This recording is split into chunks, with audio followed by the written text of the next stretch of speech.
ক'ত যোৱা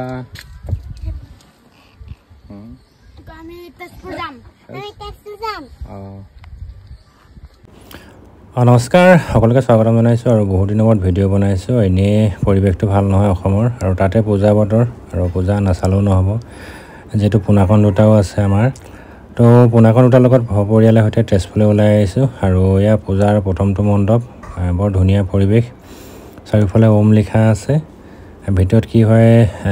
দেখা যাব কিন্তু বাহিৰৰ পৰিৱেশটো চাই ভালেই লাগিছে এইটো এটা তেজপুৰৰ প্ৰথমটো পূজা মণ্ডপ এতিয়া সোমাই আহিছোঁ ভিতৰলৈ আৰু এয়া হ'ল মূল মণ্ডপটো এবাৰ ভিতৰলৈ সোমাই যাওঁ ভিতৰৰ পৰিৱেশটো আপোনালোকক দেখাওঁ তাৰ আগতে দেৱী দুৰ্গাক সেৱা জনালোঁ আৰু এয়া হ'ল গোটেই ভিতৰৰ পৰিৱেশটো ভিতৰতো চব ওমেই আছে একদম ধুনীয়া আৰু এইটো বাহিৰৰ পৰিৱেশ ধুনীয়া লাগিছে কিবা খৰাহি টাইপৰ কিছুমানে ডেক'ৰেশ্যন দিছে ভাল লাগিছে চাই আৰু এইটো দ্বিতীয়টো পূজা মণ্ডপ এইটো আমাৰ তেজপুৰ কিবা নামটো আছে ওপৰত এইটো একেবাৰে স্থায়ী মণ্ডপ যেন পাইছোঁ আগতো লাগিছোঁ তেজপুৰ আৰু এইফালে ফুটপাথৰ দোকানৰ জিগজাক বেলুন আৰু তেজপুৰৰ আটাইতকৈ ডাঙৰ পূজা মণ্ডপ ডাঙৰ মানে আটাইতকৈ ভাল লগা যোৱাবাৰ বৰ ধুনীয়া আছিলে এইবাৰো ধুনীয়াকৈ বনাইছে ইয়াত বেলুন দিছে কিবা বল দিছে এইটো সোমাই যোৱা ৰাস্তা আৰু এইটো পূজা মণ্ডপ দুৰ্গাবাৰী পূজা মণ্ডপ বুলি জনা যায় যোৱাবাৰ ইয়ালৈ আহিছিলোঁ বৰ ধুনীয়াকৈ পূজাৰ কিতাপৰ মণ্ডপ বনাইছিলে যোৱাবাৰ আৰু এইবাৰ কি বনাইছে ভিতৰত দেখা যাব যিহেতু এইটো জুবিনদাৰবিহীন প্ৰথমটো দুৰ্গা পূজা সেইকাৰণে সকলোৰে মনবোৰ ভাল নহয় আৰু এয়া গোটেই জুবিনদাৰ ফটো এইটোৱে ভাবিছিলোঁ ইয়াত কিবা এটা নিশ্চয় সুকীয়া হ'ব আৰু এইবোৰ দেখিছেনে গোটেই জুবিনদাৰ সৰুৰ পৰা ডাঙৰলৈকে ফটোবিলাক ৰাখি থৈছে কিবা ভাল লাগিছে আৰু এয়া জুবিনদাৰ কাৰণে শ্ৰদ্ধাঞ্জলি বৰ ধুনীয়া এখন ফটো দি ৰাখিছে তাৰপিছতে এইটো পূজা সমিতিৰ ফালৰ পৰা কিবা পুৰস্কাৰবিলাক মানে যাৱতীয় কিবাকিবি ট্ৰফিবিলাক দেখাই থৈছে ভাল লাগিছে দেখি আৰু এয়া হ'ল পূজাৰ মূল মণ্ডপ দুৰ্গাবাৰীৰ ডেক'ৰেশ্যনটো ভাল লাগিছে বৰ ধুনীয়া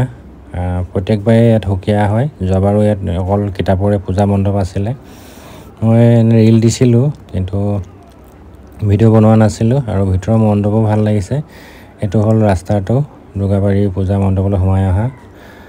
আটাইতকৈ বেছি ভাল লাগিছে জুবিনদাৰ সম্বলিত যিবিলাক ফটো ৰাখি থৈছে ইমান ধুনীয়া লাগিছে একদম সৰুৰ পৰা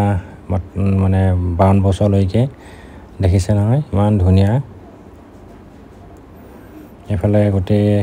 শেষৰটো গানো ইয়াত লিখি আছে মায়াবিনী গানটো ইয়াত ৰাখি থৈছে ধুনীয়াকৈ লিখা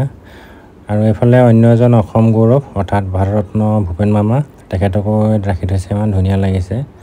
অৰ্থাৎ অসমৰ দুইজন গৌৰৱ ইয়াত আজি পূজা মণ্ডপ ৰাখি থৈছে আৰু এইফালে অন্য এটা পূজা মণ্ডপ শ্ৰী শ্ৰী হৰিচৰণা এইটো এটা অন্য এটা পূজা মণ্ডপ এইটো এটা খুব ভাল লাগিছে নামবিলাক নাজানো আৰু পূজা মণ্ডপবিলাক চাইহে আহিছোঁ এফালৰ পৰা এইটো হ'ল ডেক'ৰেশ্যন দিছে কিবা বিভিন্ন ধৰণৰ দৰ্জী আছে এইটো কাপোৰ বেপাৰী পাণ দোকানী চিপছ বেকাৰী ফুল বেকাৰী বেগ চেক একদম ধুনীয়াকৈ যিটো বায়ুলেন আছে অৰ্থাৎ সোমাই যোৱা ৰাস্তাটোত কৰিডৰটোত ইমান ধুনীয়াকৈ ৰাখি থৈছে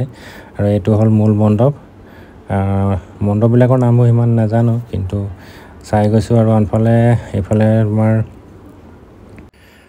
মহাভৈৰৱ মন্দিৰ তাতো মানুহ বহুত হৈছে আৰু এয়া মহাভৈৰৱ মন্দিৰৰ মূল প্ৰৱেশদ্বাৰ আৰু মানুহ অজস্ৰ যিহেতু আমি অষ্টমী দিনাখন গৈছিলোঁ সেইকাৰণে মানুহো ঢেৰ আছিলে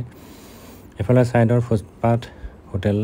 ধুনীয়া চাৰিওফালে অকল মানুহৰ পূজা বুলি ক'লে এটা সুকীয়া আনন্দ খোৱা আৰু ফুৰা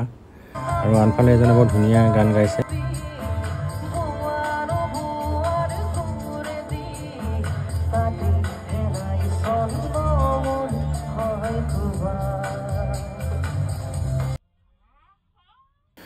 খুব ধুনীয়া লাগিলে গোটেই তেজপুৰৰ পৰিৱেশটো আৰু আমিও ৰিটাৰ্ণ হৈ আহি আছোঁ ঘৰলৈ ভিডিঅ'টো আজি ইয়াতে ৰাখিছোঁ সকলো ভালে থাকক